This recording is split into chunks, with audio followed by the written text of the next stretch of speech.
camp dengan tujuan untuk merecord atau mendokumentasikan siapa saja yang mengikuti perkuliahan pada minggu ini di mata kuliah metode penelitian.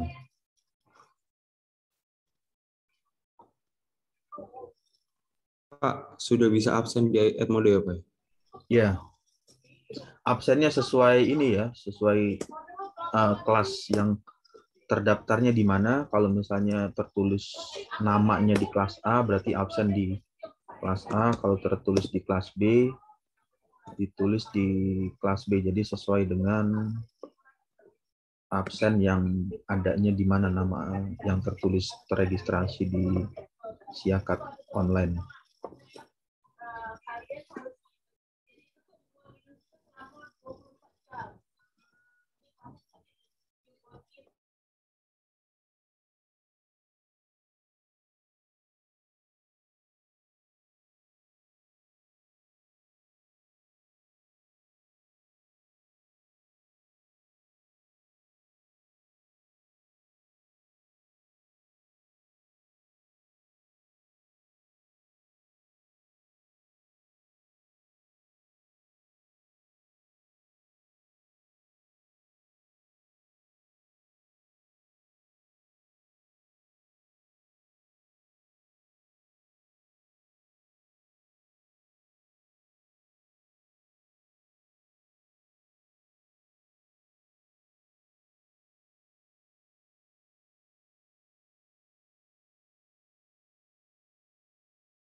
Ya, untuk tampilan di monitornya sudah keluar ya di Sudah, Pak.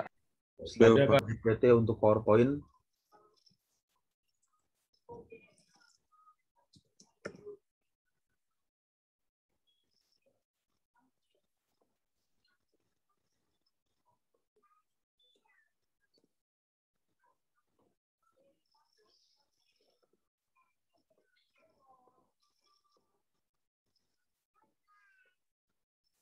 Ya, jadi kita kembali lagi ke bagian ini di mata kuliah metodologi penelitian. Nah, di minggu yang sebelumnya, jadi sudah sedikit mengetahui atau mengenal ya apa itu yang dimaksud dengan metode penelitian atau research method. Pada bagian ini ada namanya penelitian itu ada yang dilakukan secara kualitatif. Jadi kalau pernah mendengar kata kualitatif, nah ini adalah penelitian, apa sih yang dimaksud dengan penelitian kualitatif? Penelitian kualitatif itu meneliti suatu objek dengan peneliti yang berperan sebagai instrumen kunci. Instrumen kunci itu yang menjadikan alat atau fungsi sebagai sebagai alat instrumen untuk menghasilkan hasil penelitian. Sebagai contohnya misalkan yang dimaksud dengan penelitian kualitatif itu ya Anda melakukan semacam survei atau semacam kuesioner. Nah, misalkan membagikan kuesioner dengan 10 pertanyaan. Misalkan ada pertanyaan 1, pertanyaan 2, pertanyaan 3, pertanyaan 4, 5, 6, 7, 8, 9, 10. Jadi ada 10 pertanyaan. Kemudian 10 pertanyaan ini ditanyakan kepada 100 orang atau 100 yang akan ditanyakan kepada 100 peserta. Nah, sebagai alat instrumennya adalah orang tersebut. Jadi instrumennya atau yang menjawab pertanyaan untuk pertanyaan A, untuk pertanyaan pertama misalkan orang pertama menjawabnya misalkan ada range ya atau ada nilai 1, 2, 3, 4, 5. Jadi ada misalkan untuk 5 sangat puas, sedikit puas, dan paling kecil tidak puas. Nah, di tiap instrumen yang diberikan, misalkan untuk pertanyaan pada orang pertama itu belum tentu sama atau tidak akan sama. Misalkan dengan orang satu, dengan orang kedua, bisa saja orang pertama memilih nomor 4. Kemudian yang orang kedua ada yang memilih nomor 3. Kemudian ada orang yang berikutnya yang orang keempat memilih nomor 5. Nah, karena dia peneliti atau orang yang ikut sebagai alat pengujian tersebut sebagai instrumen, sehingga dihasilkan penjelasan yang berupa nanti berupa narasi, berupa kalimat atau berupa penjelasan yang menjelaskan dari hasil survei, dari hasil penelitian yang dilakukan secara kualitatif dengan memberikan pertanyaan kepada 100 kuesioner, 100 yang ditanyakan, maka didapatkanlah kesimpulan dari penelitian yang dikerjakan ini adalah seperti ini. Nah, ini adalah masuk dari contoh dari kualitatif.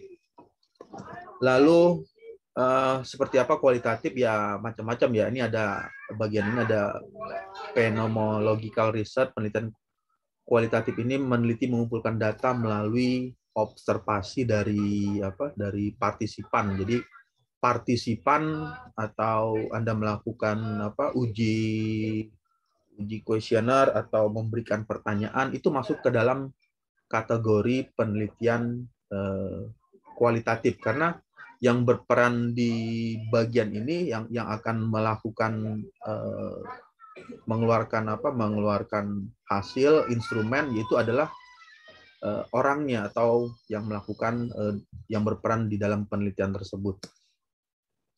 Lalu macam-macam ya, ini ada yang tadi ada phenomenological research, kemudian ground theory, penelitian yang berhubungan dengan masalah etnis atau kebiasaan atau kebudayaan dari suatu etnografi terhadap budaya kelompok tertentu dengan cara melakukan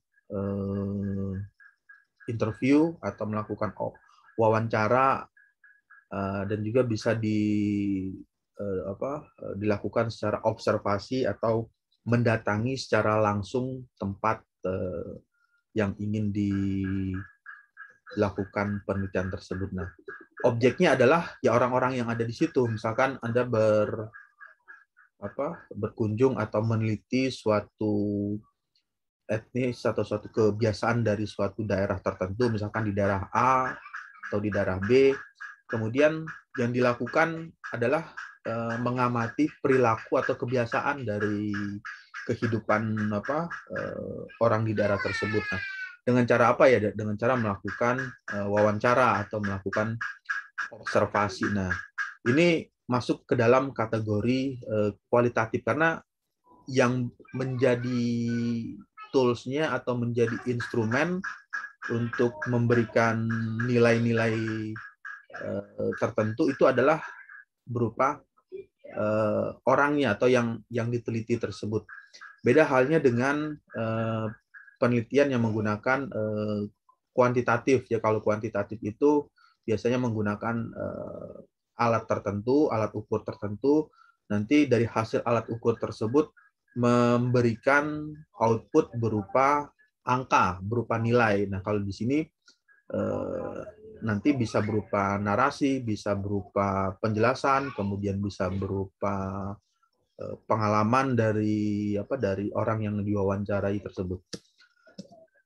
Ya, macam-macam atau jenisnya banyak ya. Ada yang berikutnya adalah case study. Untuk masuk ke dalam kualitatif ini ada studi kasus, case study. Pada penelitian kualitatif ini peneliti mengeksplorasi suatu kejadian berupa suatu kejadian ya, macam-macam kejadian itu kan banyak ya. Contohnya misalkan masalah kejadian tentang masalah banjir atau masalah gunung meletus atau gunung bencana alam atau masalah kebakaran. Nah, jadi suatu kejadian tersebut diteliti kenapa bisa terjadi, misalkan terjadi proses atau terjadinya kebakaran hutan. Nah, itu apa yang menyebabkannya? Apakah karena lingkungannya yang panas, kemudian apa dikarenakan ada yang membakar di suatu lahan tertentu sehingga merambat ke lahan berikutnya. Nah, itu adalah merupakan peneliti langsung mengeksplorasi suatu kejadian. Nah, kejadian itu banyak contohnya ya, salah satunya seperti itu yang tadi masalah lahan hutan yang terbakar, kemudian masalah banjir, kemudian masalah bencana alam, gempa bumi, misalkan kenapa bisa terjadi gempa bumi atau terjadi ledakan di daerah tertentu dan seterusnya. Lalu di bagian lain, bagian dari kualitatif ini adalah naratif riset. Jadi penelitian yang berdasarkan yang ditulis secara kalimat berupa narasi. Jadi dalam penelitian ini peneliti melakukan studi untuk mendapatkan data sejarah yang selanjutnya disusun menjadi laporan narasi yang kronologis. Kronologis itu artinya berurutan. Jadi kalau misalkan di bagian narasi ini Anda melakukan riset naratif riset ya, Anda mengumpulkan data-data terdahulu, data-data sebelumnya. Jadi misalkan sebagai contoh diambil masalah kebakaran gedung. Nah, jadi apa yang menyebabkan atau menimbulkan gedung tersebut terbakar? Nah, sebelumnya Anda harus mengumpulkan dulu atau meneliti studi sebelumnya sejarah apa, misalkan apakah di gedung ini dalam hal instalasinya itu instalasi kabel listrik atau instalasi susunan dari alat pemadam kebakarannya tidak dipasang dengan baik. Nah, kemudian dinarasikan atau dilaporkan secara naratif. Naratif ini artinya berupa kalimat berupa kalimat narasi ya, kalimat paragraf ya, ada paragraf pertama, paragraf 1, 2, 3, 4, 5, 6, 7 dan terusnya sampai seberapa banyak ingin melaporkan atau menuliskan laporan tersebut, bisa sampai 10 paragraf. Terus disusun secara sistematis. Nah, sistematis itu ya masuk ke dalam kronologisnya. Jadi alur menulisnya itu tidak bisa juga berpindah-pindah. Jadi dimulai dari awal dulu, sebab akibat, sebabnya ditimbulkan oleh apa, kemudian selanjutnya dituliskan kalimatnya, sehingga ketika dibaca atau ketika dipelajari atau dilihat hasilnya tersusun secara berurutan atau kronologisnya dari awal sampai selesai dari penelitian yang dituliskan tersebut secara narasi. Kemudian yang di sini, yang poin yang perlu dipahami ya ketika mendengar ada kata kualitatif, di sini ada kata kualitatif, kemudian berikutnya ada kata kuantitatif. Nah, kuantitatif ini digunakan untuk meneliti populasi atau sampel. Nah, cuman kalau di bagian ini kalau misalkan dituliskan di sini populasi atau sampel, berarti itu berhubungan dengan data. Datanya itu nanti datanya bisa mengeluarkan data berupa angka. Nah, misalkan Anda melakukan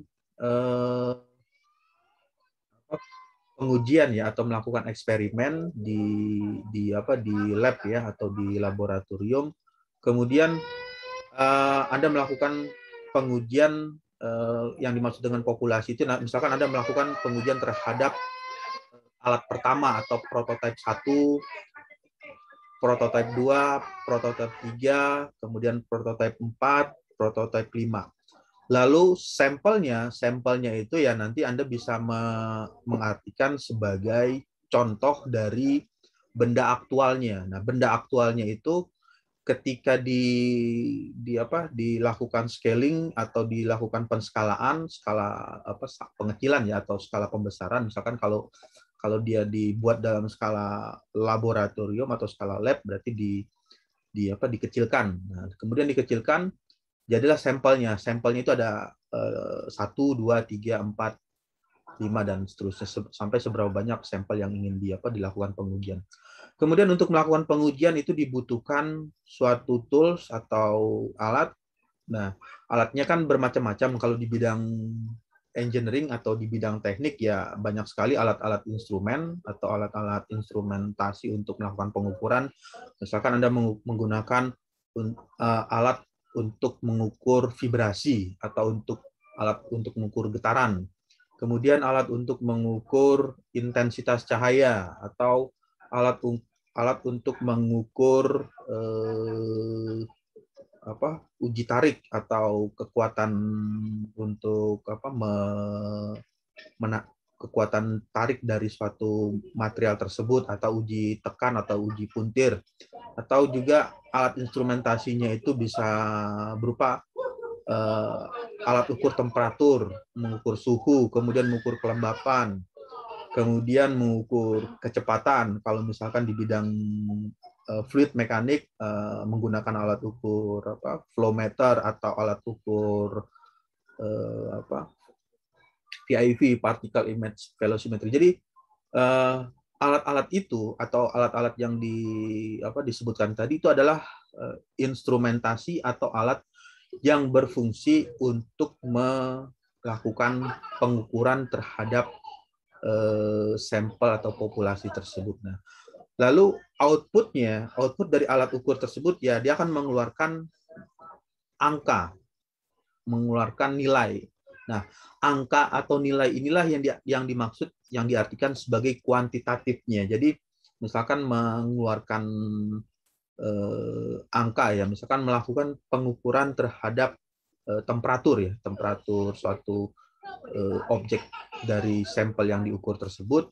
Misalkan dikeluarkan dari alat ukur tersebut menggunakan termokopel atau data akuisisi, lalu dikeluarkan nilai temperaturnya, misalkan temperaturnya 80 derajat Celcius. Nah, nilai 80, nilai angka 80 itu adalah angka kuantitatifnya, berupa angka 80, angka 90, atau angka 100, atau angka bernilai negatif min 10, misalkan temperaturnya di bawah titik didih, di bawah titik beku 0 derajat membeku kan kalau air. Kalau misalkan di bawahnya -2, -3, -5 dan seterusnya. Itu adalah angka-angka nilai kuantitatifnya. Nah, nilai angka-angka kuantitatif ini kemudian dilakukan suatu analisa berikutnya atau analisa selanjutnya dengan cara menggunakan statistik. Nah, dari statistik ini kan banyak pemanfaatannya atau penggunaannya. Ada yang dihitung average-nya, rata-rata dari data tersebut dirata-ratakan, kemudian untuk waktu tertentu berapa nilai rata-rata selama pengambilan data dalam waktu 1 menit misalkan 60 detik.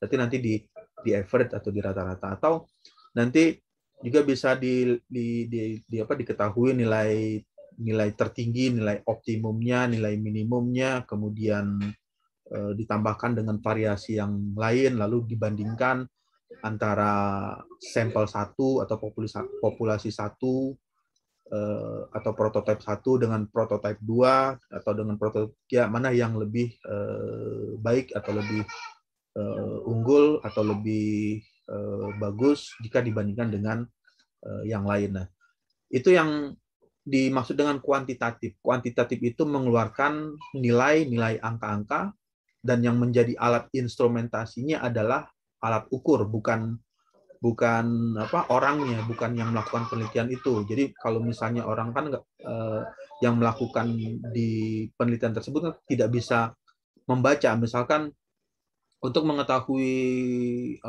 ruangan atau mengetahui suatu temperatur di daerah atau di mesin tertentu atau di alat tertentu, dia hanya menggunakan misalkan menggunakan telapak tangan.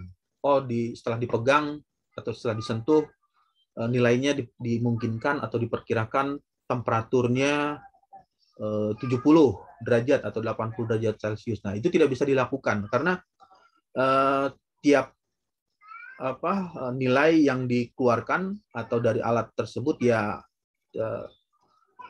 tidak bisa diprediksi secara pendekatan menggunakan human-nya atau orang yang mengerjakan tersebut. Jadi harus menggunakan alat ukur. Nah, alat ukur ini ya sebelum dilakukan atau sebelum dipergunakan, terlebih dahulu harus dikalibrasi atau disesuaikan dalam hal pembacaan sensornya, dalam hal membaca keakurasian dari hal yang ingin dilakukan. Ya, jadi itu penjelasan awal dari kuantitatif. Kemudian di bagian ini ada kuesioner. Kuesioner nanti outputnya atau bagian akhirnya nanti dia mengeluarkan angka atau mengeluarkan nilai-nilai, lalu yang diolah menjadi suatu kesimpulan. Lalu eksperimen yang tadi misalkan dilakukan di lab atau di laboratorium dengan merancang suatu alat atau membuat suatu alat atau melakukan pengujian dari suatu alat dengan menggunakan alat instrumen untuk mendapatkan nilai data-data yang diperlukan. Nah, ini adalah flow diagram alir. Ada kurang lebihnya seperti ini untuk diagram. Ada namanya basic research, kemudian riset pengembangan, applied. Nah, ini adalah bagian yang paling umum ya atau paling utama ya. Jadi kalau di basic research atau ilmu penelitian dasar atau penelitian awal itu selalu memulai dengan hal-hal yang umum dulu atau hal-hal yang general. Jadi misalkan mengamati atau meneliti tentang aliran fluida atau aliran fluid mekanik ya. Nanti bagian tersebut yang pertama kali dilihat atau diteliti adalah mengamati fenomena terbentuknya aliran vortex atau aliran atau turbulen ya atau vorticity. Nah, itu dulu. Jadi sampai hanya mengamati saja. Jadi hanya mengamati fenomena aliran turbulen. Kemudian aplikasinya atau pengembangannya ya nanti banyak pengembangannya. Misalkan dikembangkan turbulensinya ini nanti diterapkan atau dikembangkan untuk bagaimana menciptakan aliran turbulen atau aliran acak supaya memberikan proses mixing yang sempurna antara dua fluida yang berbeda. Misalkan ada fluida yang masuknya itu ada fluida gas atau fluida udara, kemudian di didesain atau dirancang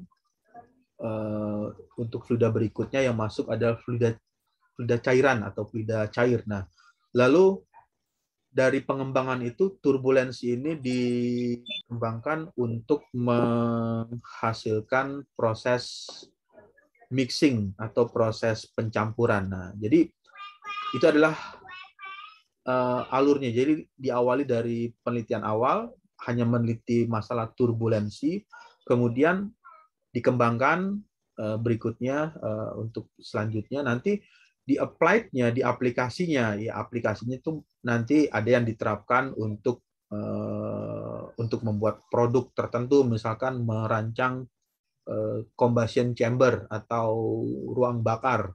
Jadi bagaimana menciptakan atau ruang bakar di suatu engine atau suatu mesin yang menghasilkan fluida turbulensi di dalam ruang bakar tersebut. Jadi pada saat udara masuk, udara O2 atau oksigen masuk dengan bahan bakar masuk, sehingga terjadi proses mixing yang sempurna. Jadi dengan efek turbulensi tersebut bisa menghasilkan nilai yang sempurna. Nah, itu adalah alurnya atau alur penelitiannya. Jadi ketika ingin melakukan riset atau penelitian, nanti Anda bisa memperkirakan penelitian ini kira-kira masuknya ke bagian apa? Apakah ke basic research, ilmu dasar, atau masuk ke dalam riset dan development atau pengembangan, kemudian atau sudah masuk ke dalam aplikasi. Jadi kalau aplikasi itu berarti yang perlu dilakukan untuk melakukan tracking atau studi literaturnya, berarti Anda harus memahami ilmu dasarnya, basic risetnya, kemudian pengembangannya dan aplikasinya. Tapi kalau misalnya hanya mempelajari basic research, ya tidak perlu memikirkan untuk pengembangan atau aplikasinya. Jadi hanya mencari teori-teori atau studi literatur yang berhubungan dengan teori dasar yang ditujukan pada penelitian tersebut. Misalkan penelitiannya berhubungan dengan fenomena aliran turbulen. Itu hanya sebagai contoh. Nanti Anda bisa mengembangkan atau menganalogikan dengan hal-hal yang lain. Jadi ilmu dasar, basic research atau penelitian awal, penelitian dan pengembangan, kemudian applied research atau aplikasi dari penelitian tersebut. Oke, baik, sampai sini ada pertanyaan dulu sambil berjalannya slide. Mungkin ada yang ingin ditanyakan atau ada yang ingin didiskusikan, bisa menuliskan di kolom chat atau mengaktifkan mic-nya dengan menanyakan secara langsung. Pak, izin bertanya, Pak. Ya. Izin bertanya, nama saya Muhammad Arif Al-Farizi, NIM 1810310551. Izin bertanya, Pak. Untuk on-cam-nya bisa diaktifkan nggak? Jadi buat video dokumen. Ya. Izin bertanya, Pak, apakah ada kemungkinan untuk melakukan penelitian ini digabung gitu, Pak? Jadi untuk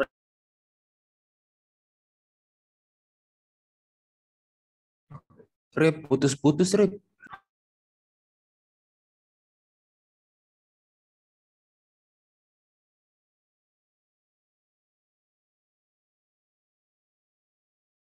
Ya, untuk suaranya tidak bisa keluar ya, tidak bisa terdengar.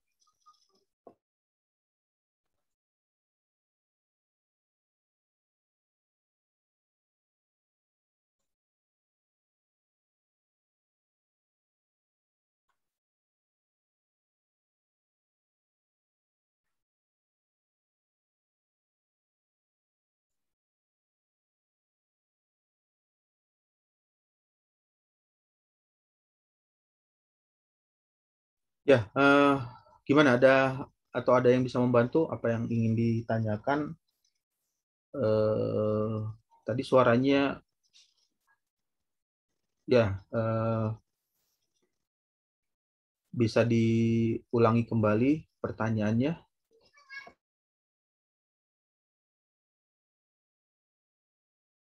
Saya kirim via chat, Pak. Ya, oke. Jadi di sini eh, pertanyaannya itu apakah ada kemungkinan ya? Jadi apakah ada kemungkinan untuk dilakukan secara bersamaan antara penelitian kuantitatif dan kualitatif ya? Oke. Jadi pertanyaan tersebut, jadi di bagian ini, nah, jadi ada dua hal ya yang jadi pertanyaan, apakah ada kemungkinan dilakukan secara paralel atau secara bersamaan antara kuantitatif dan kualitatif. Untuk jawabannya ya bisa saja hal ini dilakukan secara bersamaan ya, bersamaan antara kualitatif dengan kuantitatifnya. Misalkan untuk kategori kualitatif, misalkan Anda melakukan eh, suatu penelitian ya, misalkan di naratif riset ya, menarasikan suatu kajian tertentu, misalkan yang tadi sebagai contoh ya, ini hanya sebagai contoh atau ilustrasi, nanti Anda bisa menganalogikan atau membayangkan di bidang yang lain. Untuk naratif risetnya misalkan mengamati terjadinya kebakaran gedung. Nah, pertama yang dilakukan adalah melakukan studi langsung ke tempat terbakarnya gedung tersebut, lalu mengumpulkan data-data sebelum terjadinya gedung tersebut terbakar, apa saja bagaimana kondisi gedungnya, bagaimana orang-orang yang ada di dalam gedung tersebut sedang mengerjakan apa, terus apa yang dilakukan, kemudian gedung tersebut memproduksi apa saja, kemudian mencari di bagian gedung tersebut apa saja bagian-bagian atau benda-benda atau hal-hal yang dapat terbakar. Nah, lalu untuk kuantitatifnya ya nanti bisa dilakukan pengujian, misalkan melakukan pengukuran, misalkan pada saat terjadinya kebakaran tersebut ya apa saja yang menyebabkan. Nah, dari alat instrumentasi dari gedung tersebut, misalkan dari gedung tersebut sudah terpasang katakanlah alat ukur temperatur, alat ukur suhu. Nah, jadi dari data tersebut, oh ternyata di gedung ini terjadi kenaikan suhu atau kenaikan temperatur diakibatkan misalkan adanya kegiatan misalkan ada kegiatan memasak gitu di dalam gedung tersebut. Terus karena udaranya tidak keluar atau tidak terdistribusi atau terbuang ke lingkungan sehingga menyebabkan temperatur di dalam gedung tersebut. Nah, nilai temperatur ini kan adalah angka kuantitatifnya. Angka kuantitatif ya misalkan didapat dari alat ukur atau alat termometer yang terpasang di gedung tersebut, nilainya sekian temperaturnya. Kemudian karena ada kenaikan temperatur sehingga menyebabkan menimbulkan panas dan mengakibatkan ada salah satu rangkaian listrik yang terbakar. Nah, dari proses ini, dari proses rangkaian listrik yang terbakar tersebut menyebabkan timbulnya konslet ya, atau antara positif negatifnya saling bersentuhan dan mengeluarkan percikan api. Nah, itulah yang menjadi sebab awalnya mengapa terjadinya terjadinya kebakaran yang terjadi di gedung tersebut. Nah, itu bisa saja dilakukan. Nah, untuk kualitatifnya ya bisa menyusun data sejarahnya sebelum terjadinya proses terbakar, sebelum terbakar dan sesudah terbakar, kemudian habis sesudah terbakar, dan apa saja yang dibakar, yang dirugikan, maksudnya yang barang-barang yang hilang dan terbakar. Nah, itu adalah narasinya atau data-data sejarah yang dituliskan atau secara kronologisnya. Untuk kuantitatifnya ya tadi membaca alat instrumentasi atau alat-alat yang dipasang atau yang diletakkan di gedung tersebut, apa saja alat-alatnya yang bisa dijadikan untuk mengumpulkan data berupa data angka atau data nilai angka yang nanti ketika dianalisa bisa memberikan kesimpulan. Nah, jadi untuk menjelaskannya itu bisa dilakukan dengan dua kondisi yang bersamaan untuk penelitian secara kualitatif. Tadi ada suara kualitatif, mengumpulkan studi-studi terdahulu atau data-data sejarah sebelum terjadi dan sebelum terjadi, setelah terjadi, kemudian apa yang ditimbulkan akibat dari kejadian tersebut. Itu adalah data-data historinya atau data sejarahnya yang disusun dengan laporan naratif. Naratif itu artinya berupa penjelasan, berupa kalimat atau berupa paragraf yang disusun secara berurutan. Nah, ini adalah kronologisnya. Kronologis itu artinya berurutan. Nah, kemudian untuk data kuantitatifnya ya tadi bisa menggunakan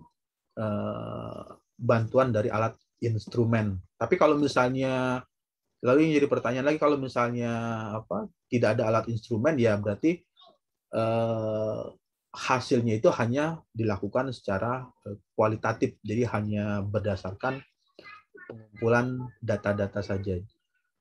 Ya, jadi seperti itu untuk pertanyaannya. Jadi kalau pertanyaannya apakah penelitian bisa dilakukan secara paralel, kuantitatif dan kualitatif, itu bisa saja dilakukan tergantung dari kondisinya. Kalau kondisinya memungkinkan itu bisa, tapi kalau hanya data yang dimiliki atau hal yang dipunya itu hanya data kualitatif, ya berarti hanya data kualitatif yang ditampilkan atau disajikan. Tapi kalau tidak ada, ya bisa atau ada bisa menampilkan data secara bersamaan. Oke, baik. Ada lagi pertanyaan?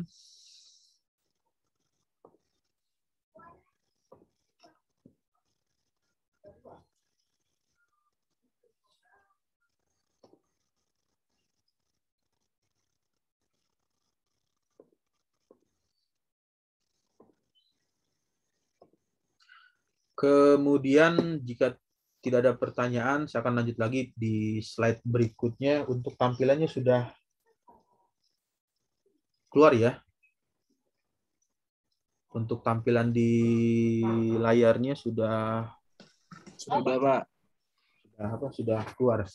Ya, jadi seperti itu untuk kualitatif dan kuantitatif. Kualitatif dan kuantitatif itu bisa saja dilakukan secara paralel atau secara bersamaan, tergantung dari kelengkapannya. Kalau misalnya ada data atau ada alat instrumentasi untuk melengkapi, ya itu bisa ditambahkan untuk membantu dalam hal memberikan data-data penelitian tersebut.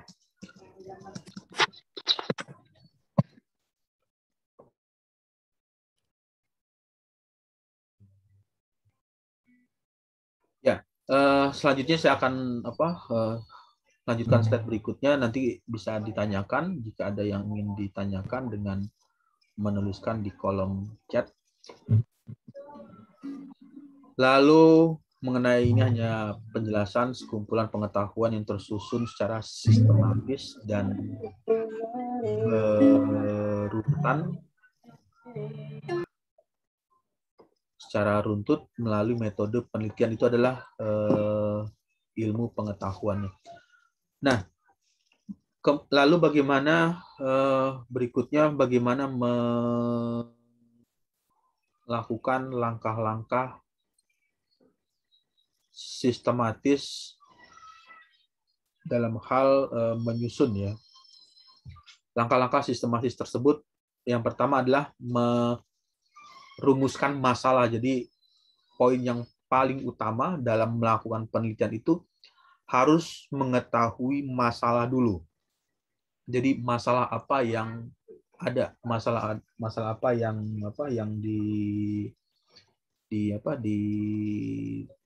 dimiliki atau ditimbulkan. Kalau misalnya belum mendapatkan masalah atau belum ada masalah, ya belum bisa dilakukan penelitian, karena penelitian itu baru akan berlangsung jika ada permasalahan. Kemudian yang kedua adalah kerangka pemikiran. Ya, kerangka pemikiran ini artinya ya alur dari perumusan masalah tersebut, kemudian menyusun atau mengumpulkan teori-teori pendukungnya. Lalu yang berikutnya hipotesis, menguji hipotesis. Hipotesis ini adalah melakukan pendekatan dengan teori-teori yang sudah dimiliki atau sudah diperoleh. Kira-kira hasilnya atau argumennya atau pendapatnya seperti apa. Nah, itu masuk ke dalam hipotesis. Lalu menguji hipotesis. Nah, menguji hipotesis ini ya nanti dari teori yang sudah ada itu dibuktikan apakah sesuai atau mendapatkan hal yang berbeda atau mendapatkan teori baru. Nah, itu masuk ke dalam pengujian hipotesis. Dan terakhir adalah memberikan conclusion atau biasa disebut dengan kesimpulan. Jadi penelitian ini selalu diakhiri dengan kesimpulan. Jadi kalau misalkan penelitian tersebut tidak memberikan kesimpulan, artinya penelitian ini belum selesai sampai atau belum berakhir ke tujuannya. Jadi masih memberikan penjelasan yang belum bisa ditarik kesimpulan dari penelitian yang dilakukan tersebut. Nah, di bagian akhir penelitian itu akan dikatakan selesai jika sudah mampu memberikan kesimpulan yang tepat sesuai dengan penelitian yang dikerjakan.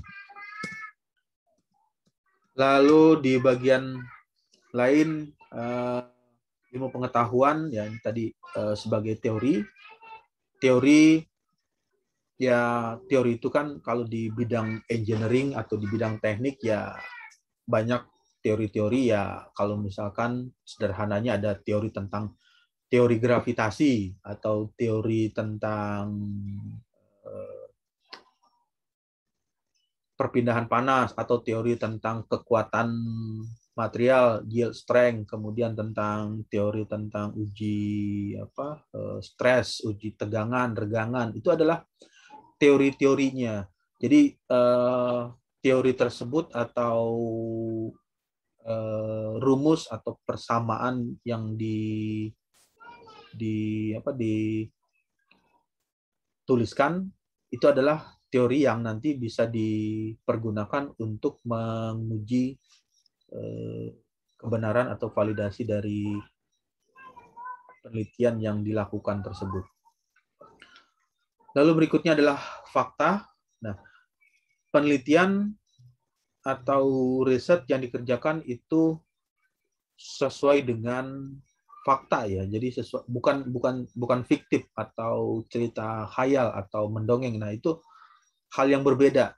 kalau di riset atau di penelitian sesuai dengan aktualnya atau dengan faktanya. Nah, apa yang masuk ke dalam kategori fakta ya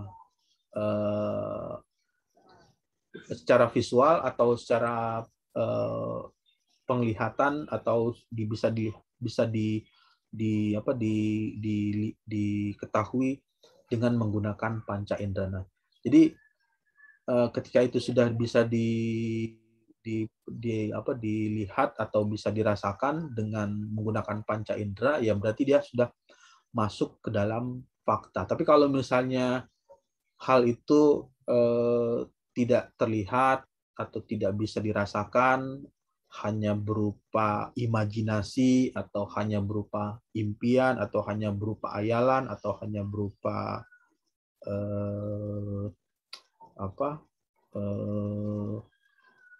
sesuatu bayangan. Nah, itu merupakan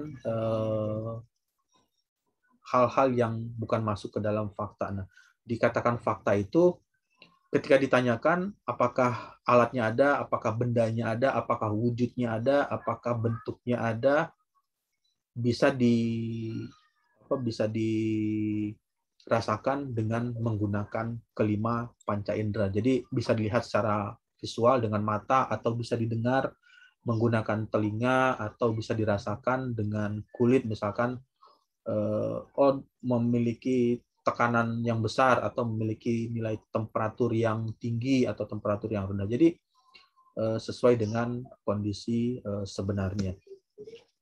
Kemudian ini adalah fenomena adalah gejala dan kejadian yang ditangkap dengan tadi fakta dan fenomena, penglihatan, pendengaran, penciuman, rasa dan perabaan. Lalu konsep. Nah, jadi itu adalah hal-hal yang masuk ke dalam ilmu pengetahuan. Jadi ada teori, fakta, fenomena, kemudian ada konsep. Oke, baik, sampai sini ada pertanyaan.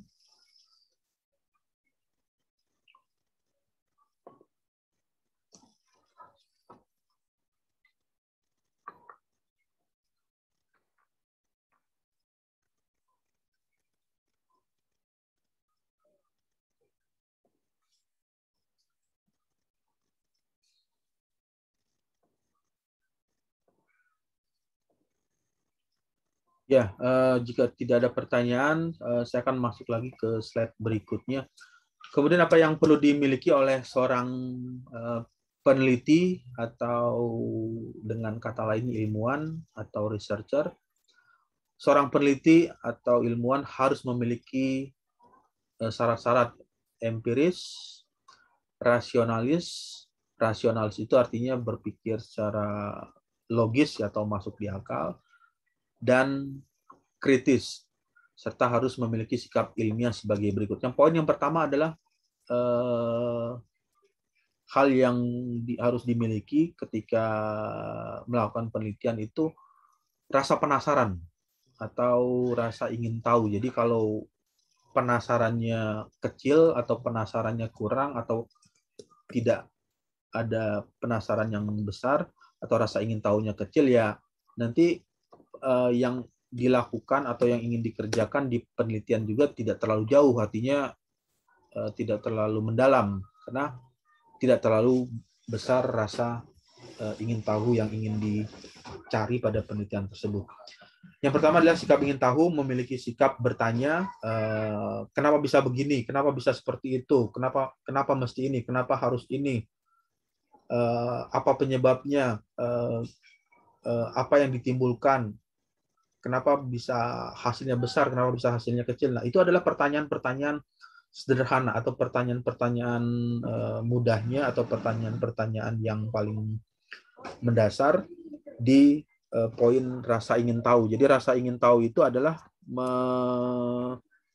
memberikan penjelasan atau memberikan pertanyaan-pertanyaan yang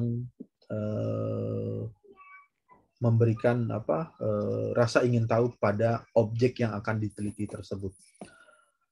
Lalu yang kedua adalah skeptik, bersikap ragu terhadap pertanyaan-pertanyaan yang belum kuat dasar pembuktian. Nah, Jadi pada saat Anda melakukan atau membuat rumusan masalah, nah di rumusan masalah itu sebetulnya Anda bisa menanyakan pada diri sendiri. Jadi ketika membuat proposal penelitian atau membuat proposal tugas akhir atau skripsi, pada poin rumusan masalah, coba Anda menggunakan sikap skeptik. Jadi bersikap ragu terhadap pertanyaan yang belum kuat dasar pembuktiannya. Jadi misalkan pada rumusan masalah itu Anda tuliskan berapa besar, apakah material yang dipergunakan, misalkan apakah material yang dipergunakan berupa baja ini mampu menahan beban, katakanlah misalnya beban 10 ton untuk beban beratnya. Nah, sedangkan teorinya dari teori kekuatan material kan ada grafik tegangan, regangan, apa seperti itu? Apakah materialnya mampu atau bisa menahan beban sebesar itu? Nah, itu adalah contoh ya, itu hanya sebagai contoh. Nanti Anda bisa mengimprove atau bisa membayangkan sendiri. Jadi bersikap ragu terhadap pertanyaan, kira-kira sudah sesuai nggak kalau dibuktikan. Nah, atau apakah sudah benar belum dari pertanyaan yang ingin dituliskan tersebut. Nah, itu adalah sikap skeptiknya. Kemudian yang kritis ini artinya berpikir tidak langsung menerima hasil. Jadi kalau bahasa sederhananya atau analogi lainnya, misalkan 2 ditambah 3 itu adalah 5. Tapi karena dia kritis, masa sih 2 ditambah 3 itu 5? Saya ingin membuktikan. Oh, jadi Anda buktikan, misalkan ada 2 lidi di sisi kiri, kemudian 2 lidi di sisi kanan, lalu digabung 1, 2, 3, 4, 5. Oh, benar, ternyata hasilnya 5. Tapi kalau misalnya ini tidak kritis, artinya ketika ada suatu hasil tertentu, misalkan Anda dari hasil penelitian dari jurnal atau dari hasil penelitian orang lain atau hasil dari penelitian terdahulu, ya langsung 100% meyakini oh ini sudah pasti benar. Nah, di bagian inilah peran dari peneliti untuk berpikir kritis dengan mempertimbangkan berbagai macam aspek atau berbagai macam ilmu yang sudah pernah dipelajari. Jadi apakah itu hal ini memungkinkan atau hal ini tidak mungkin, atau ya sudah pasti terjadi. Itulah yang dimaksud dengan bagian kritis pada poin ini. Lalu objektif, mementingkan objektivitas yang artinya tidak memihak. Jadi pada saat memberikan kesimpulan atau memberikan analisa, tidak berat di salah satu hasil, jadi hanya mempertimbangkan di satu bagian saja, tapi di bagian yang lain tidak diperkirakan atau tidak dinilai hasilnya. Nah, itu juga kurang baik. Jadi objektif itu artinya menilai sesuai dengan kondisi sebenarnya, artinya tidak memihak di bagian-bagian tertentu atau di bidang tertentu. Free from ethic, bahwa ilmu itu monologis, yaitu menilai apa yang benar dan apa yang salah. Nah, ini adalah poin yang paling paling penting ya, dan harus memperhatikan apa yang baik dan apa yang buruk bagi kemanusiaan. Di bagian ini penelitian itu kita boleh melakukan kesalahan, tapi kita tidak boleh berbohong. Jadi salah itu boleh di dalam penelitian. Misalkan pada saat Anda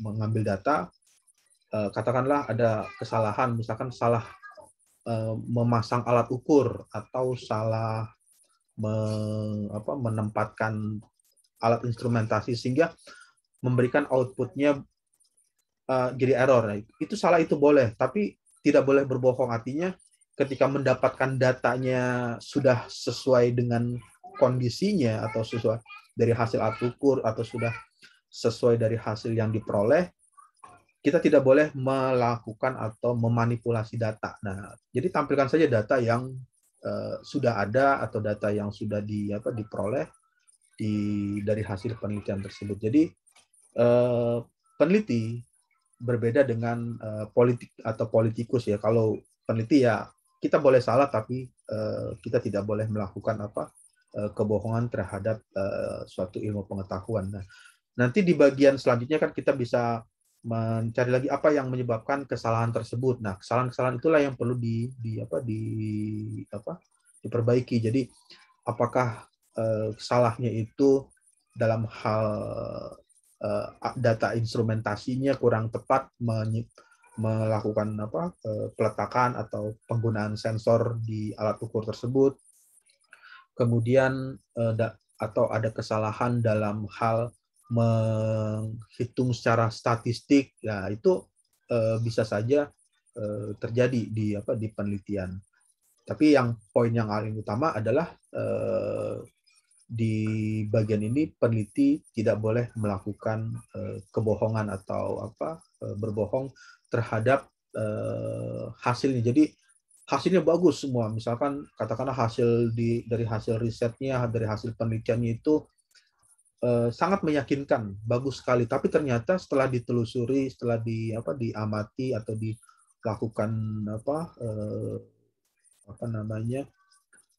pengujian kembali, ternyata hasilnya berbeda dengan hasil yang ditampilkan. Nah, itu yang tidak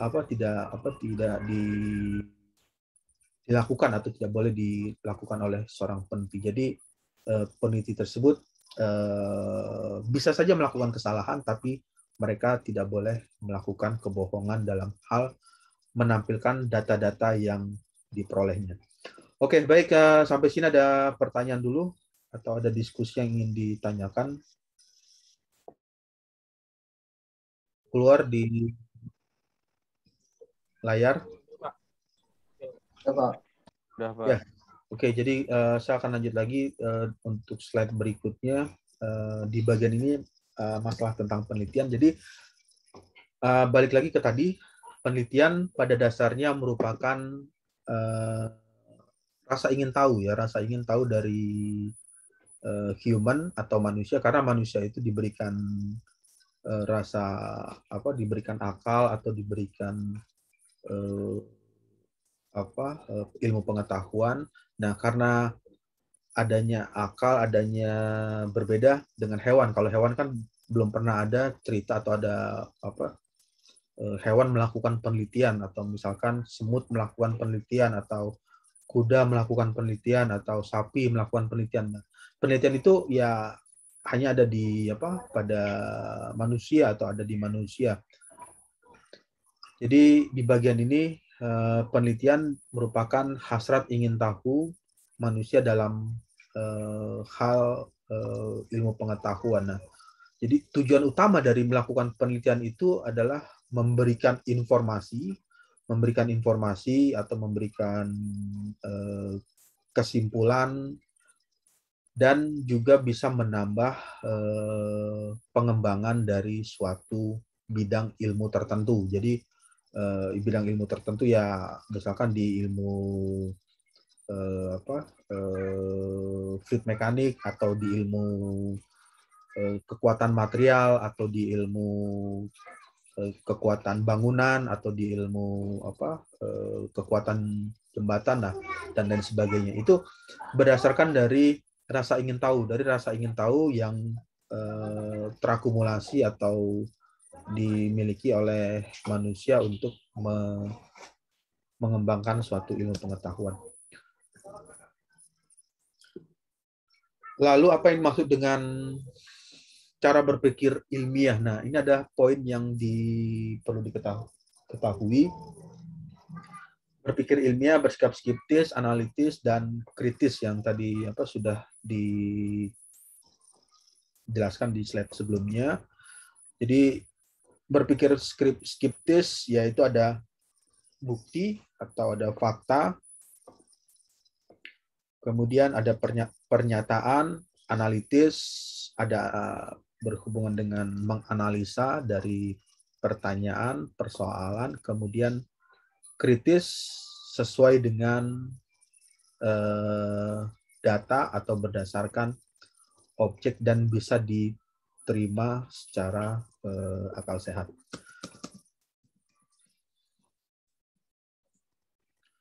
Oke, baik. Sampai sini ada pertanyaan sambil berjalannya slide.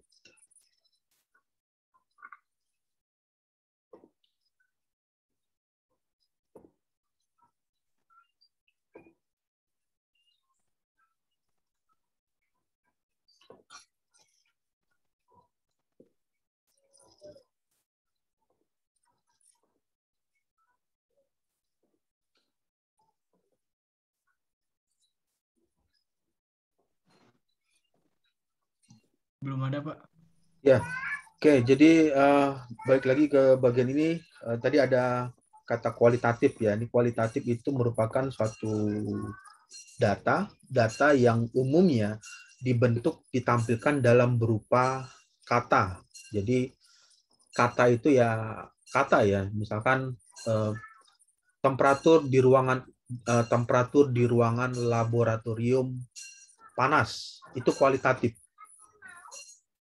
Kata panas itu kualitatif. Nah, ketika dia sudah mengeluarkan angka, misalkan panasnya ini 40 derajat Celcius, nah dia baru masuk ke dalam kuantitatif. Tapi kalau hanya berupa panas, dingin, besar, kecil, panjang, lebar, kuat, lemah, nah itu adalah kata kualitatif. Jadi kata kualitatif yang belum merepresentasikan berapa nilai, misalkan besarnya, kalau besarnya itu ditampilkan dalam bentuk angka, misalkan besarnya itu nilainya 80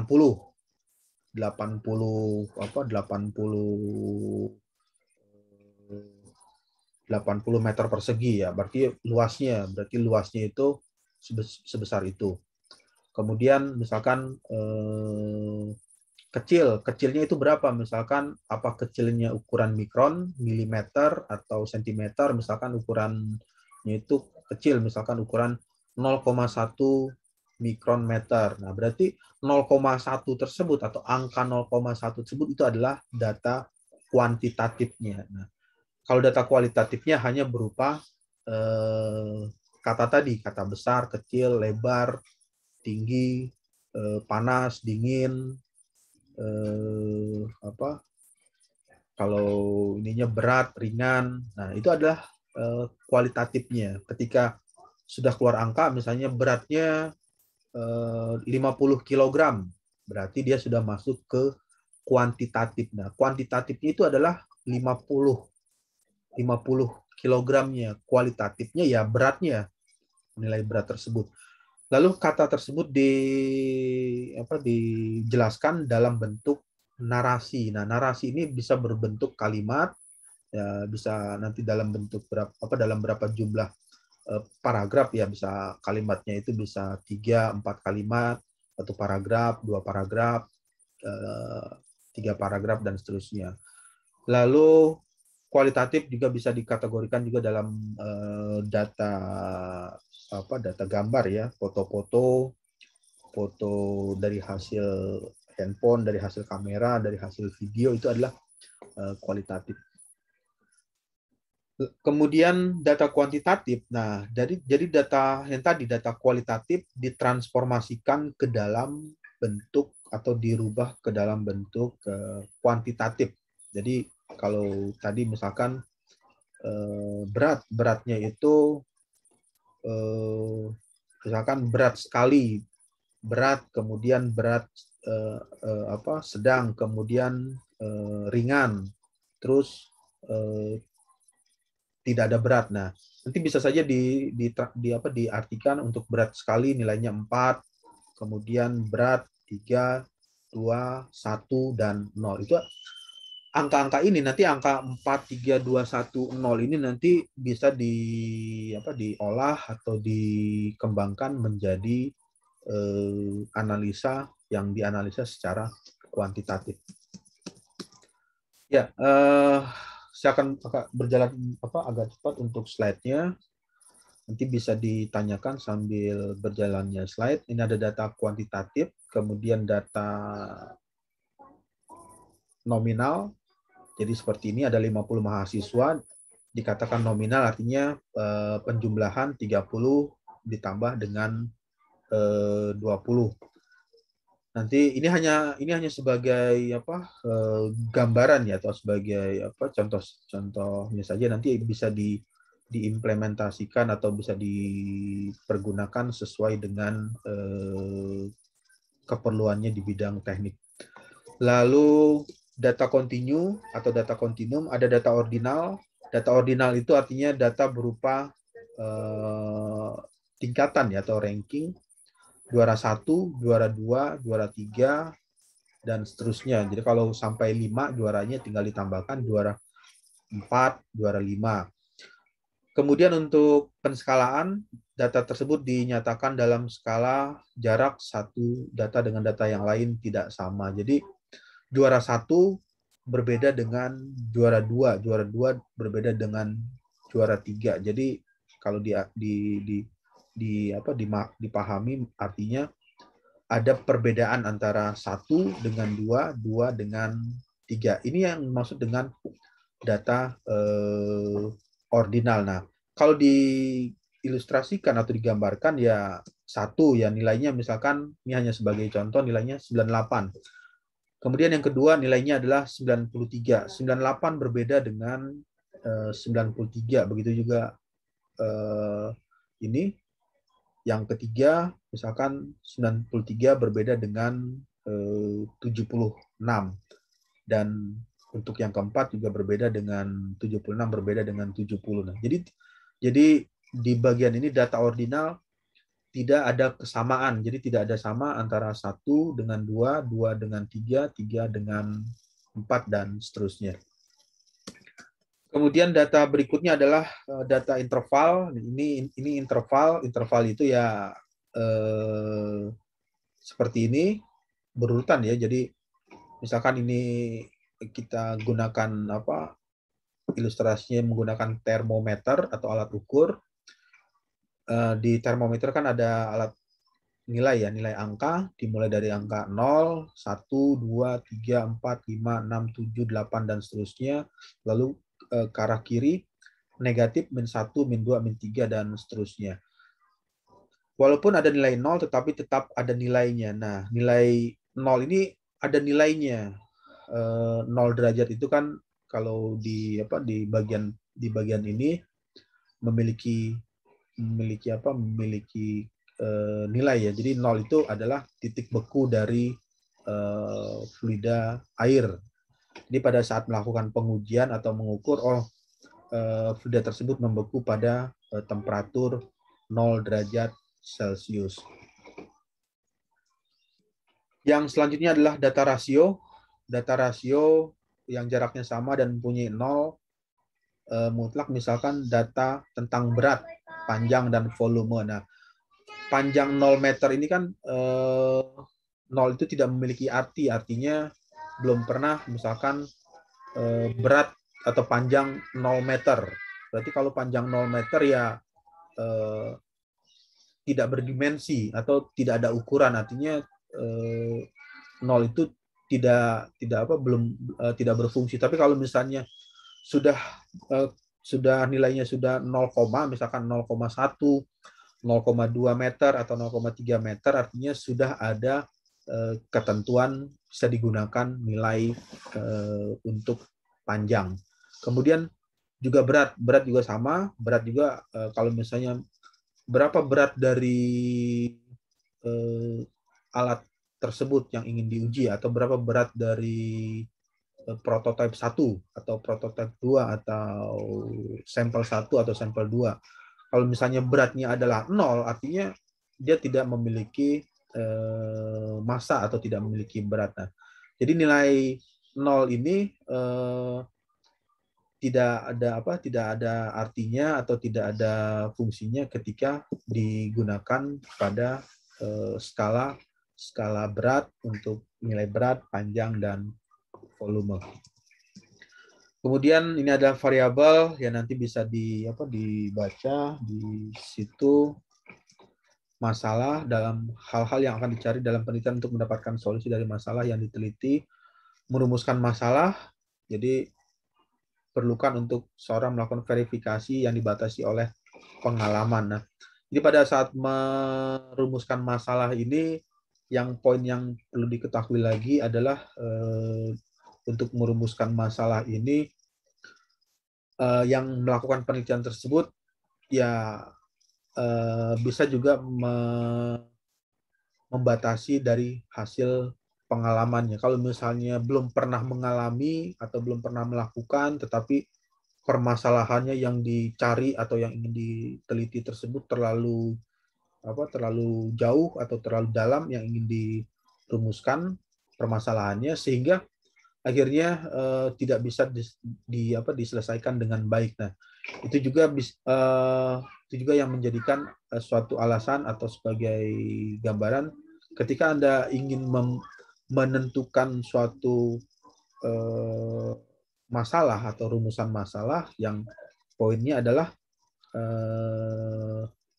menentukan pengalaman, apakah pengalaman tersebut bisa menyelesaikan masalah yang ingin dicari. Jadi kalau pengalamannya dengan kata lain belum terlalu banyak atau belum terlalu jauh pengalamannya, ya masalah yang dicari juga ya jangan juga terlalu jauh, karena itu akan menambah merepotkan atau membuat kesulitan yang ingin melakukan penelitian. Tapi kalau misalnya penelitiannya atau yang melakukan penelitian itu sudah banyak sekali pengalaman atau sudah banyak kali informasi atau jam terbang sudah terlalu cukup banyak, ya bisa mencari permasalahan yang lebih jauh lagi atau lebih dalam lagi dalam penelitian yang dilakukan tersebut.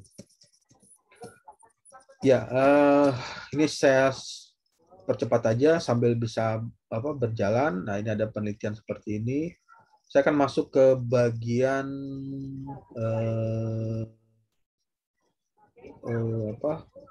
perbedaan antara skripsi, tesis, dan disertasi. Jadi bentar ya. Oke, sampai sini ada pertanyaan dulu. Ada yang ingin ditanyakan?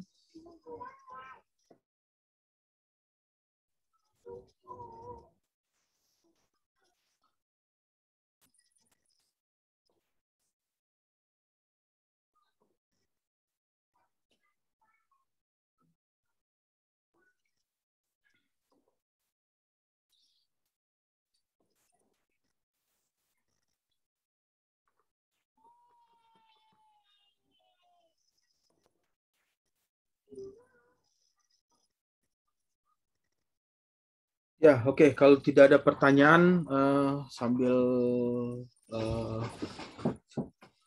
berjalannya waktu, di waktu ini, waktu minggu ini ya, untuk bisa memulai kita mulai diskusi tentang tugas kelompok, untuk mempresentasikan tugas kelompoknya di minggu ini bisa dimulai dari kelompok pertama ya, untuk memulai untuk presentasi tugas kelompoknya.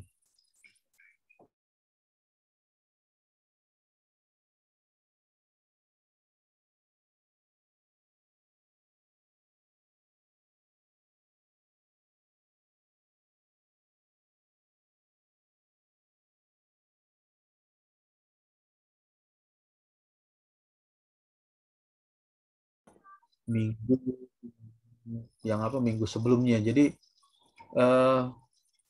sepertinya kemarin ada yang sudah pernah membuat atau sudah lagi menjalankan membuat proposal skripsi, ya bisa dimulai siapa saja atau siapa dulu yang sudah siap untuk melakukan presentasi tugas kelompoknya.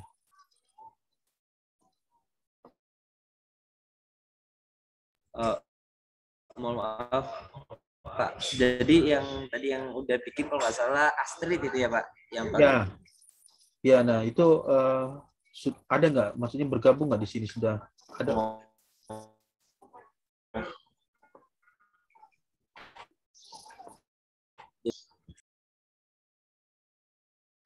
Mohon izin Pak. Iya.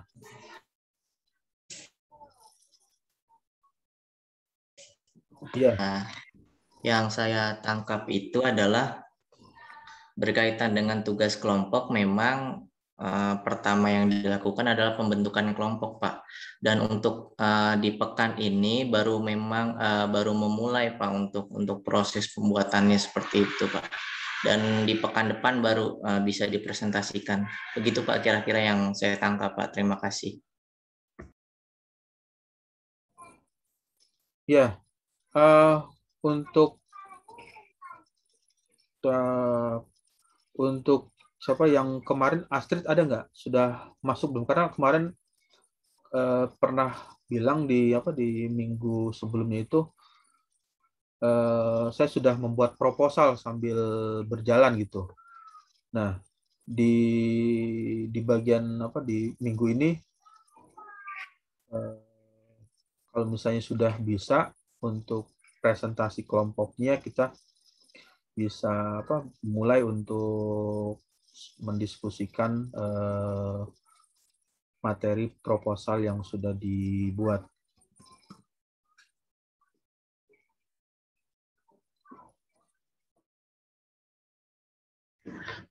Maaf Pak, tadi maksudnya saya Pak atau? Iya. Oh ya, kebetulan saya sama kelompok saya belum buat sih Pak, karena saya belum tahu kemarin belum tahu kalau misalnya mulainya minggu ini, mulai presentasinya. Ya.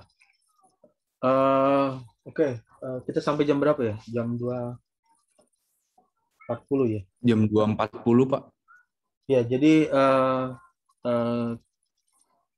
belum ada yang sama sekali ya, yang mesti yang belum buat proposalnya. Jadi ada nggak atau ada yang sudah membuat kelompoknya atau membuat presentasinya atau membuat PowerPoint-nya?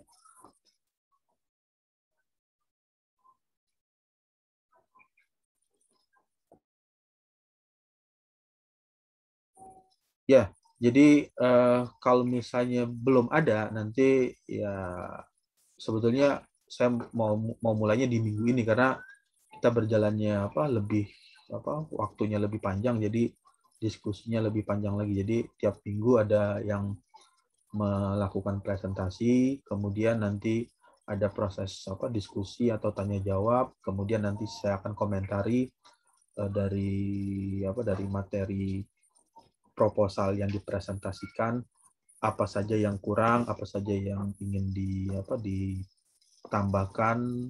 Nah, terus kemudian dalam hal pembuatan proposal atau dalam hal membuat sebuah proposal itu apa saja yang harus dilakukan. Jadi poinnya ini untuk kelompoknya gimana sebelumnya? Untuk kelompoknya sudah terbentuk belum? Sudah, Pak. Mohon maaf Pak, banyak yang belum sih Pak. Soalnya saya juga masih belum buat. Dan untuk tugasnya selain dari bikin proposalnya, apalagi Pak, biar kami juga tulis terkait penugasan tersebut. Ya, yang di minggu kemarin itu kan satu kelompok itu kan jumlahnya 5 orang ya. Satu kelompok itu bisa berjumlah 5. Nah, satu kelompok itu bisa berjumlah 5 orang. Kemudian nanti dari 5 orang ini satu kelompok melakukan presentasi proposal. Ya, presentasi proposalnya itu fokusnya kemana, di bidang apa? Misalkan kalau di bidang di mechanical engineering kan ada 3 peminatan. ada peminatan konversi energi, kemudian ada peminatan manufaktur, kemudian ada peminatan konstruksi. Nah, lalu dipilih mau dipresentasikan itu tentang apa? Misalkan tentang manufaktur. Nah, nanti proposalnya itu ya menceritakan proses manufaktur atau proses membuat dari suatu mesin tertentu atau merancang dari mesin tertentu. Nanti itu yang dipresentasikan. Jadi satu kelompok bisa tema apa yang ingin dipresentasikan. Kemudian karena ini ada mata kuliah MBKM, ada peserta dari prodi yang berbeda, nanti dari prodi berbeda juga bisa mencoba untuk kalau misalnya punya ide atau sudah terbayangkan, karena kan sudah di semester 7 ya, sekarang sudah semester 7, ya ini di kelas ini kita sebagai media atau sebagai sarana untuk berdiskusi tentang proposal apa yang ingin dikerjakan atau yang ingin dilakukan. Jadi nanti pada saat selesai dari perkuliahan ini, ya syukur-syukur Anda bisa langsung maju atau masuk di sidang seminar proposal, jadi bisa lulus tepat waktu, atau nanti kalau misalnya belum selesai juga bisa tepat di semester 8 atau di semester berikutnya sudah mulai melakukan seminar skripsi dan seminar proposal skripsi dan melakukan sidang skripsi. Ya, berarti kita tugasnya mau Pak, saya lagi Pak izin tanya, Wildan Amrullah 036. Berarti kita tugasnya selain bikin proposal yang sampai bab 3 itu, kita juga bikin PPT-nya gitu ya Pak? Berarti ya, sama PPT.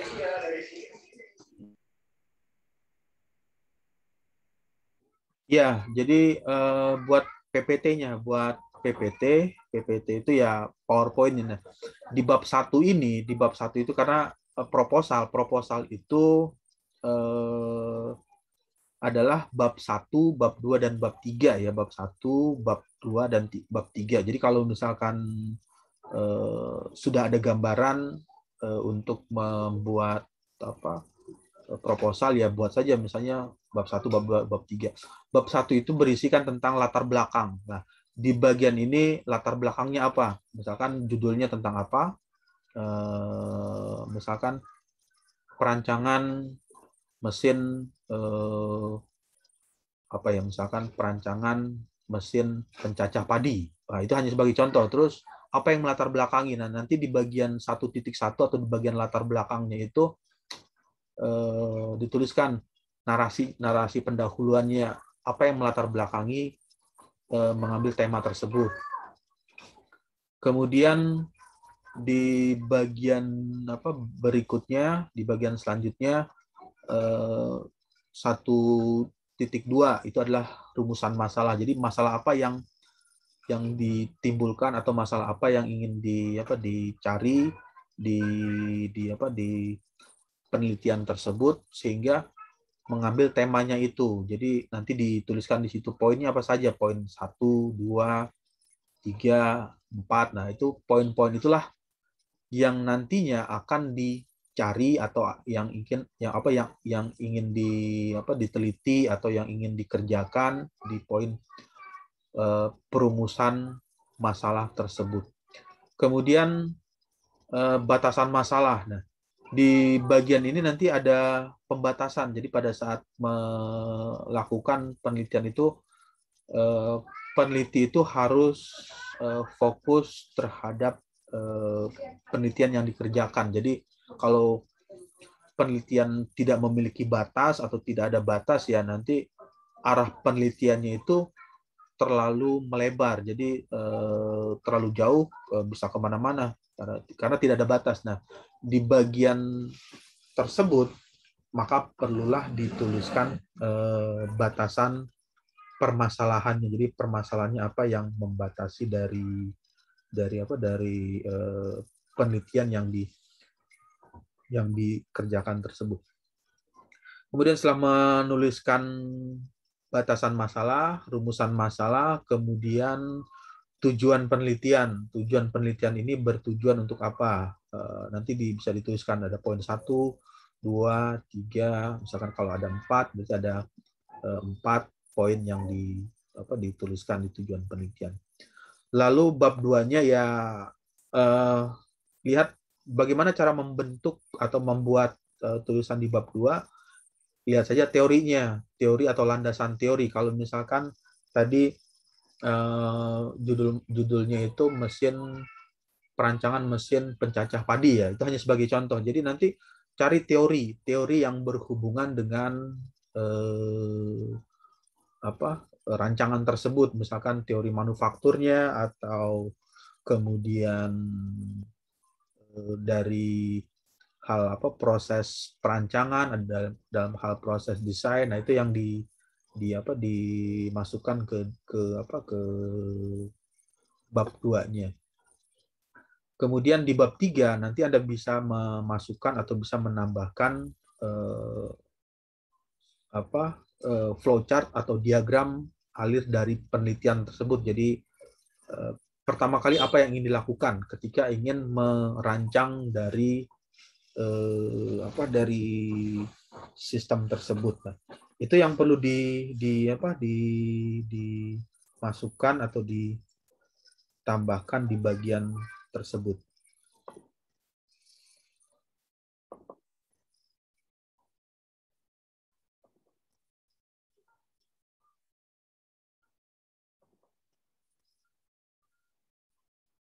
Berarti untuk presentasi kelompoknya nanti jatuhnya bebas ya Pak ya? Nggak terpaku kelompok 1, 2, 3 karena udah memilih kelompok gitu? Iya, bebas. Karena kemarin kan informasinya katanya untuk pembagian kelompoknya itu mau membentuk sendiri, bukan berdasarkan absen. Jadi kalau membentuk sendiri ya bisa berdiskusi di WA group untuk membentuk kelompoknya, siapa saja untuk kelompok 1, kelompok 2, kelompok 3, kelompok 4 dan seterusnya. Tapi kalau itu dirasa sulit untuk membentuk kelompoknya, kalau begitu ya dibentuk saja kelompok berdasarkan absensi. Jadi kalau berdasarkan absensi kan bisa diketahui dari nomor absen. Misalnya nomor absen 1 sampai 5 itu adalah kelompok 1, kemudian 6 sampai 10 kelompok 2, kemudian 11 sampai 15 kelompok 3, kemudian 16 sampai 20 kelompok 4 dan seterusnya.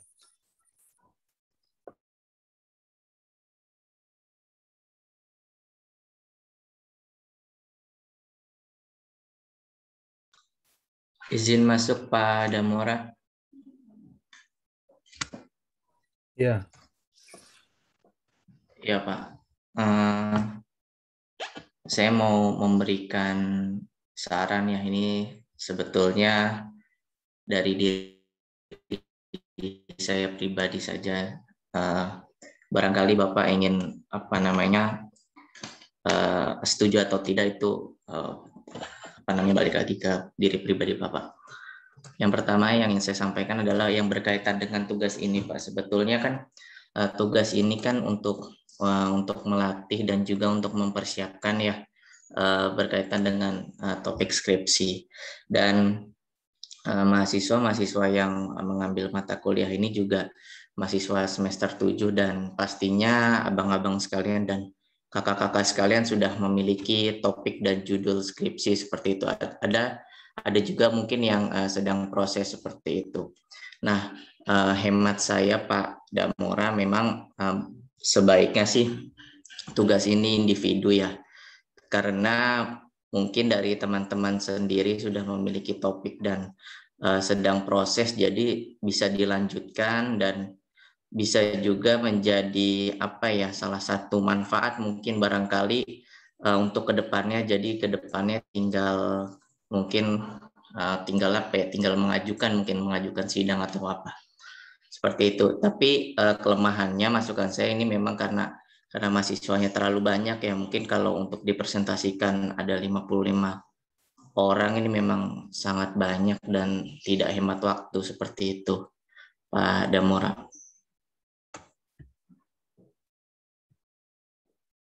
Ya, karena ini kan makanya yang di minggu kemarin itu kan sudah pernah disampaikan ya. Jadi pernah mungkin bisa mendengar di record atau di rekaman. Memang kelasnya besar ya, kelas A dan kelas B. Jadi kelas A dan B terus setelah di jumlah ya ada sekitar 50-an. Jadi makanya untuk satu kelompok itu saya membentuknya itu satu kelompok lima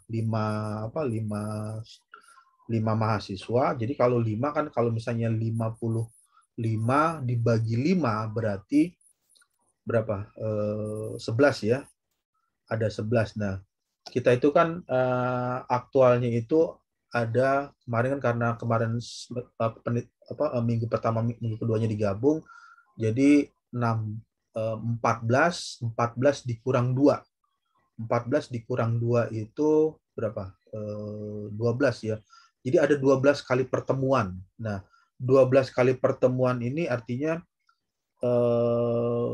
cukup waktunya cukup terpenuhi. Jadi untuk pertemuan hari ini, kalau misalnya hari ini sudah ada presentasi, berarti nanti di minggu berikutnya presentasi, terus minggu depannya presentasi. Jadi proses presentasinya itu bergantian untuk tiap kelompok di tiap minggu. Jadi tiap minggu satu minggu satu kelompok, satu minggu satu kelompok. Jadi kalau satu kelompoknya itu ada 55, ya 55 tinggal dibagi 5 kan 11 ya. Berarti kalau 11 ya waktu pertemuan tiap minggu itu kan yang tersisa adalah 12 kali pertemuan. Jadi bisa melakukan presentasi untuk semua kelompoknya.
Ya, gimana? Ada pertanyaan?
Oke,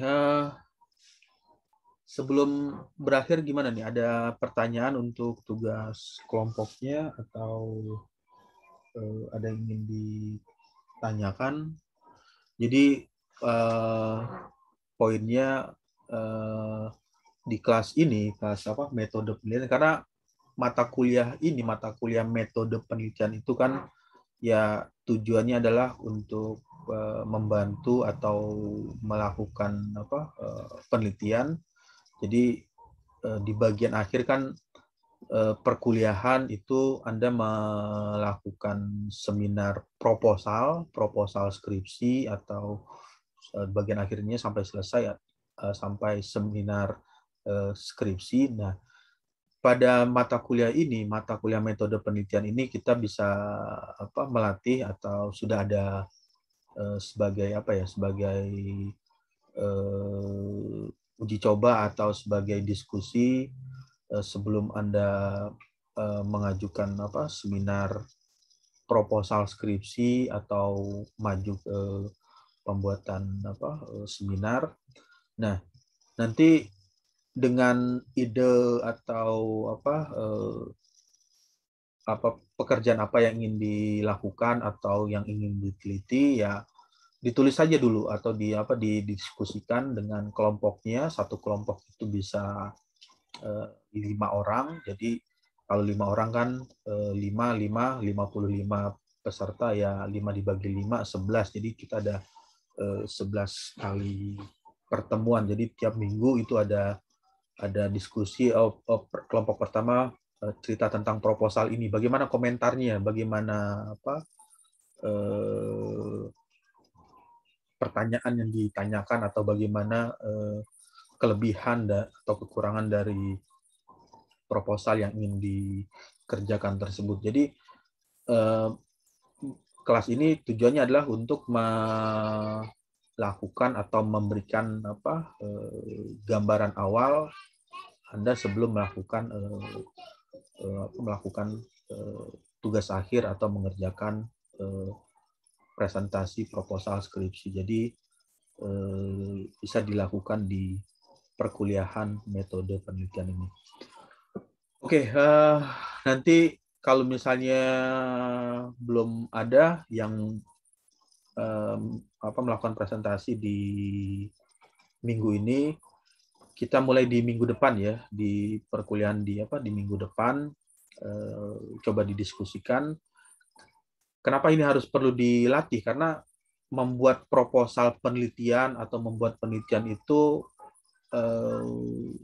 dengan tidak bisa atau tidak mudah hanya dalam waktu hitungan. Misalnya mau skripsi hanya seminggu langsung skripsinya, karena ada prosesnya. Jadi di prosesnya inilah banyak sekali informasi, atau ada diskusi, atau ada tambahan, atau ada hal yang perlu diperbaiki atau dilengkapi. Nah, nanti ke depannya pada saat Anda mengajukan sidang seminar proposal skripsi, sudah ada gambaran atau sudah ada bayangan seperti apa sih skripsi itu atau seperti apa membuat proposal skripsi tersebut, sehingga pada saat mau dilakukan seminar skripsi ya tidak terlalu mengalami kendala. Nah, itu yang yang tujuan dari mata kuliah metode penelitian, karena sesuai dengan namanya ya, metode penelitian itu adalah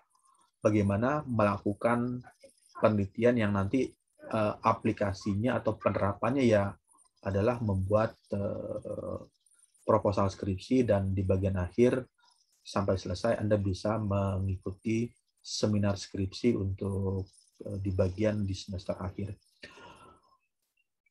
Ya, sebelum berakhirnya kelas ini nanti kita coba di minggu depan nanti coba didiskusikan kelompok apa yang mau pertama kali melakukan presentasi tugas kelompoknya, tugas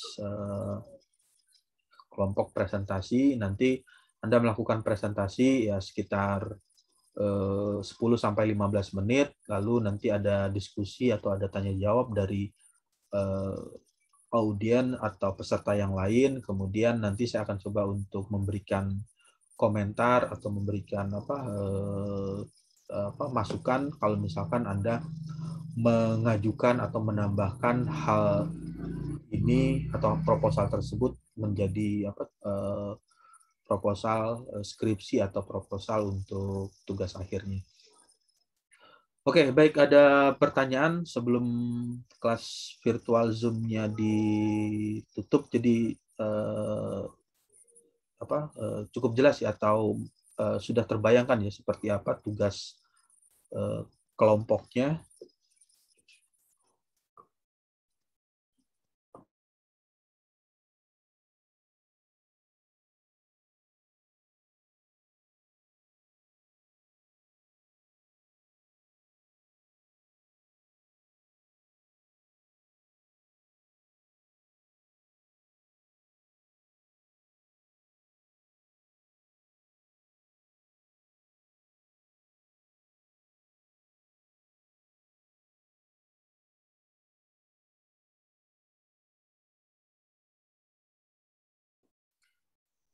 Ya, ada pertanyaan untuk tugas kelompoknya. Kalau misalnya tidak ada pertanyaan, kita coba di minggu depan ya. Nanti di minggu depan Anda membuat kelompok satu kelompok 5 mahasiswa, bisa kombinasi atau bisa peminatan yang berbeda, tapi yang dipresentasikan itu tetap fokus. Misalnya fokusnya itu peminatan untuk konstruksi ya, jadi proposalnya temanya itu ya berhubungan dengan konstruksi. Tapi kalau peminatannya yang ingin dipresentasikan itu adalah berhubungan dengan manufaktur, ya fokus di bagian itu. Jadi di satu kelompok bisa kombinasi, tetapi yang mau dipresentasikan fokus di proposal apa yang ingin diceritakan atau ingin dipresentasikan. Oke, baik. Kalau tidak ada pertanyaan, saya rasa mungkin kita ketemu lagi di minggu depan ya untuk memulai melakukan presentasi. Jadi sebelum presentasi saya akan menyampaikan materi perkuliahan di PPT, PowerPoint. Nanti ada bisa diskusi atau ada pertanyaan dari presentasi PPT. Kemudian selanjutnya dilanjutkan dari presentasi tugas kelompoknya. Oke, baik, karena sudah selesai ya sampai jam 2.40, jam 2.40. Saya rasa tidak ada yang presentasi. Kita ketemu di minggu depan. Kita mulai untuk melakukan presentasi tugas kelompoknya. Oke, wassalamualaikum warahmatullahi wabarakatuh. Selamat Waalaikumsalam, Pak. Waalaikumsalam warahmatullahi wabarakatuh. Makasih, Pak. Makasih, Pak. Makasih banyak, Pak. Terima kasih, Pak. Makasih. Makasih, Pak.